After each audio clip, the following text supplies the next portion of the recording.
Wow! Ito mga idol ay napakasarap. Simple lang ay ang adobong paksiw na tamban at meron din tayong sinabaw na buto-buto na maraming pitchay.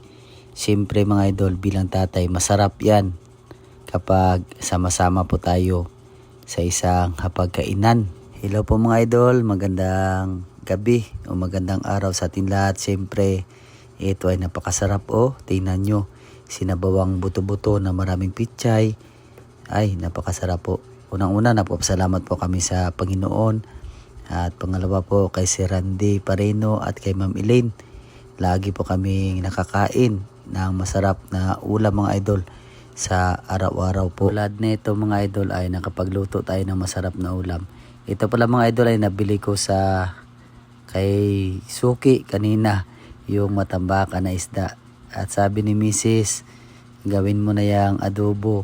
Kasi nga po mga idol ay paborito daw ng mga anak ko. Oo naman po mga idol, kapag ganitong isda ay inaadobo ko. Paborito talaga ng mga anak ko. Kapag ginigisa ko talaga mga idol, para matanggal talaga yung lansa. Kasi yung direktahan tayo mga idol, hindi talaga mawala yung lansa. Katulad nito. At ulahin na po, ulas na po yung nilagay ko na suka at hindi ko na hinalo. Yun po yung kasabihan ng mga matatanda. Iwan ko kung totoo po. At ayan, napakasarap at inangaw ko na rin at luto na pang lahat. At siyempre mga idol, simpleng ulam at samahan nyo po kami. Sir, Ma'am, Randy at Ma'am Elaine. Tara, kain po tayong lahat sa hapunan. The name, the Father, the Son, the Holy Spirit. Lord, salamat sa pagkaon sa grasya sa inyong gihatag sa mua. Amen. Amen. Kain po tayong lahat mga idol.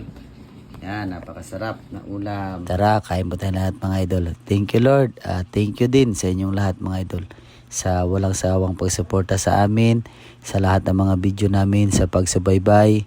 Yan, sa ibang sulok ng mundo. Yan, maraming salamat sa lahat ng OFW. Trabahador ng Pinas kagaya ko. Lagi po tayo mag-ingat. At syempre, bilang tatay, nakikita ko talaga yung mukha ng mga anak ko mga idol, no? Sobrang saya nila. Siyempre bilang tatay habang kumakain tayo ay masaya tayo para sa mga anak natin. Sana nga po mga idol ay ganun din kayo sa amin. Simple lang ang pamumuhay na huwag isipin yung puro barkada. Kasi nga po mga idol ay pag barkada andyan lang yan. Pero pag pamilya ang nawala, mahirap isipin. Magkasakit ka talaga o magkalito-lito ka.